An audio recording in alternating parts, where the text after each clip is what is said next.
Digital दुनिया रे आम पिलांको सुरक्षा अभिभावक भूमिका।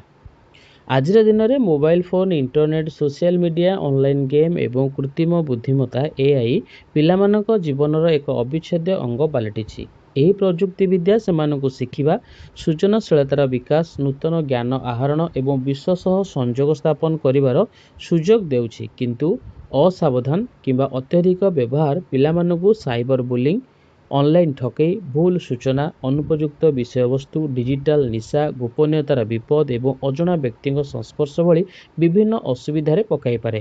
ପିଲାମାନଙ୍କୁ ସୁରକ୍ଷିତ, ସଚେତନ, ଦାୟିତ୍ୱବାନ ଏବଂ ନୈତିକ ଡିଜିଟାଲ ନାଗରିକ ଭାବେ ଗଢ଼ି ତୋଳିବା ପାଇଁ ଅଭିଭାବକ ଓ ବିଦ୍ୟାଳୟର ମିଳିତ ସହଯୋଗ ଏକାନ୍ତ ଆବଶ୍ୟକ। ଅଭିଭାବକମାନେ କ'ଣ କରିବେ? ପିଲାଙ୍କ ସହ ନିୟମିତ ଭାବେ ସେମାନଙ୍କ ଅନଲାଇନ୍ କାର୍ଯ୍ୟକଳାପ ବିଷୟରେ ଖୋଲା ମନରେ ଆଲୋଚନା କରନ୍ତୁ। କୌଣସି ଅସୁବିଧା, ଭୟ, ଅନଲାଇନ୍ ଧମକ କିମ୍ବା ସନ୍ଦେହଜନକ ଘଟଣା ହେଲେ ନିର୍ଭୟରେ ଆପଣଙ୍କୁ କହିବାକୁ ପିଲାଙ୍କୁ ଉତ୍ସାହିତ କରନ୍ତୁ। ମୋବାଇଲ, କମ୍ପ୍ୟୁଟର, ଟିଭି ଓ ଇଣ୍ଟରନେଟ୍ ବ୍ୟବହାର ପାଇଁ ପରିବାରରେ ସରଳ ଓ ସ୍ପଷ୍ଟ ନିୟମ ପ୍ରସ୍ତୁତ କରନ୍ତୁ। ଲେଖାପଢ଼ା, ଖେଳକୁଦ, ପୁସ୍ତକ ପଢ଼ିବା, ସୃଜନଶୀଳ କାର୍ଯ୍ୟ ଓ ପରିବାର ସହ ସମୟ ବିତାଇବା ମଧ୍ୟରେ ସନ୍ତୁଳନ ରଖନ୍ତୁ।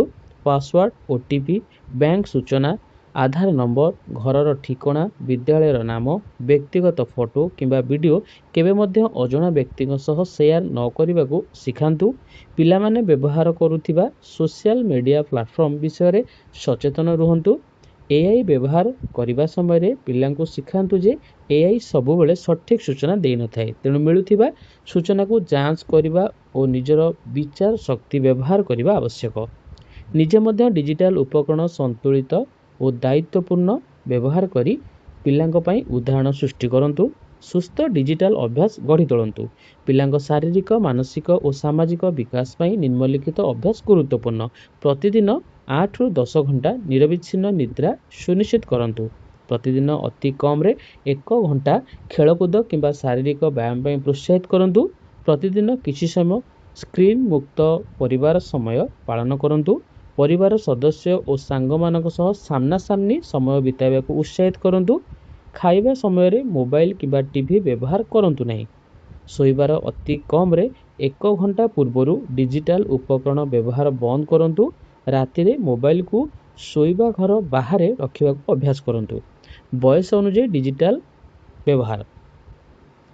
3 ବର୍ଷରୁ କମ୍ ବୟସରେ ପରିବାର ସଦସ୍ୟଙ୍କ ସହ ଭିଡ଼ିଓ କଲ୍ ବ୍ୟତୀତ ସ୍କ୍ରିନ୍ ବ୍ୟବହାର ନ କରିବା ଉଚିତ। 6 ବର୍ଷରୁ କମ୍ ବୟସରେ ବ୍ୟକ୍ତିଗତ ଭିଡ଼ିଓ ଗେମ୍ ବ୍ୟବହାର ନ କରନ୍ତୁ। ଯଦି ଡିଜିଟାଲ ବିଷୟବସ୍ତୁ ବ୍ୟବହାର କରାଯାଏ, ତେବେ ତାହା ଶିକ୍ଷଣମୂଳକ ହେବା ସହ ଅଭିଭାବକଙ୍କ ଉପସ୍ଥିତିରେ ହେବା ଉଚିତ। 9 ବର୍ଷରୁ କମ୍ ବୟସରେ ପିଲାଙ୍କୁ ଏକାକୀ ଇଣ୍ଟରନେଟ୍ ବ୍ୟବହାର କରିବାକୁ ଦିଅନ୍ତୁ ନାହିଁ। 12 ବର୍ଷରୁ 18 ବର୍ଷ ମଧ୍ୟରେ ସୋସିଆଲ ମିଡ଼ିଆ ବ୍ୟବହାରକୁ ଯଥାସମ୍ଭବ ବିଳମ୍ବ କରନ୍ତୁ।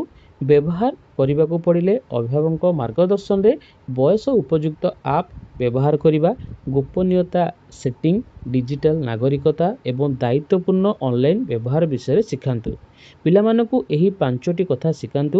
ଭାବିଚିନ୍ତି କ୍ଲିକ୍ କର, ବ୍ୟକ୍ତିଗତ ସୂଚନା ଗୁପ୍ତ ରଖ, ଅଜଣା ବ୍ୟକ୍ତିକୁ ବିଶ୍ୱାସ କର ନାହିଁ, କୌଣସି ସମସ୍ୟା ହେଲେ ତୁରନ୍ତ ବାପା, ମା, ଶିକ୍ଷକ, ଶିକ୍ଷୟିତ୍ରୀ କିମ୍ବା ବିଶ୍ୱସ୍ତ ବୟସ୍କଙ୍କୁ ଜଣାଅ।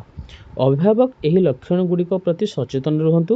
ମୋବାଇଲ କିମ୍ବା ଇଣ୍ଟରନେଟ୍ରେ ଅତ୍ୟଧିକ ସମୟ ବିତାଇବା, ଡିଜିଟାଲ ଉପକରଣ ବ୍ୟବହାର ପରେ ରାଗ, ଭୟ, ଚିନ୍ତା କିମ୍ବା ଉଦାସୀନତା ଦେଖାଯିବା, ପରିବାର, ସାଙ୍ଗସାଥୀ କିମ୍ବା ଖେଳକୁଦରୁ ଦୂରେଇ ଯିବା, ଅନଲାଇନ୍ କାର୍ଯ୍ୟକଳାପ ଲୁଚାଇବା, ପଢ଼ା, ଶୁଣା, ନିଦ୍ରା କିମ୍ବା ବ୍ୟବହାରରେ ହଠାତ୍ ପରିବର୍ତ୍ତନ ଆସିବା। ସମସ୍ୟା ହେଲେ କ'ଣ କରିବେ? ପିଲାଙ୍କ କଥା ଧୈର୍ଯ୍ୟର ସହିତ ଶୁଣନ୍ତୁ। ଅଯଥା ଦୋଷ ଦିଅନ୍ତୁ ନାହିଁ। ସନ୍ଦେହଜନକ ଆକାଉଣ୍ଟକୁ ବ୍ଲକ୍ କରନ୍ତୁ।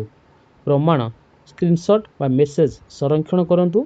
ବିଶେଷ ଆବଶ୍ୟକ ହେଲେ ସାଇବର କ୍ରାଇମ୍ ହେଲ୍ପଲାଇନ୍ କିମ୍ବା ସମ୍ପୃକ୍ତ କର୍ତ୍ତୃପକ୍ଷଙ୍କ ସହ ଯୋଗାଯୋଗ କରନ୍ତୁ। Cyber crime helpline number 1930। ଆମ ସମସ୍ତଙ୍କ ଦାୟିତ୍ୱ। ପିଲାମାନଙ୍କୁ ପ୍ରଯୁକ୍ତିଠାରୁ ଦୂରେଇ ରଖିବା ଆମର ଲକ୍ଷ୍ୟ ନୁହେଁ, ବରଂ ସେମାନଙ୍କୁ ସୁରକ୍ଷିତ, ସଚେତନ, ଦାୟିତ୍ୱବାନ ଏବଂ ନୈତିକ ଭାବରେ ପ୍ରଯୁକ୍ତିର ବ୍ୟବହାର କରିବା ଶିଖାଇବା ହେଉଛି ଆମର ଉଦ୍ଦେଶ୍ୟ। ଅଭିଭାବକ, ଶିକ୍ଷକ ଓ ସମାଜର ମିଳିତ ପ୍ରୟାସରେ ହିଁ ଆମେ ପିଲାମାନଙ୍କ ପାଇଁ ଏକ ସୁରକ୍ଷିତ, ସକାରାତ୍ମକ ଓ ଦାୟିତ୍ୱପୂର୍ଣ୍ଣ ଡିଜିଟାଲ ପରିବେଶ ସୃଷ୍ଟି କରିପାରିବା। ଧନ୍ୟବାଦ।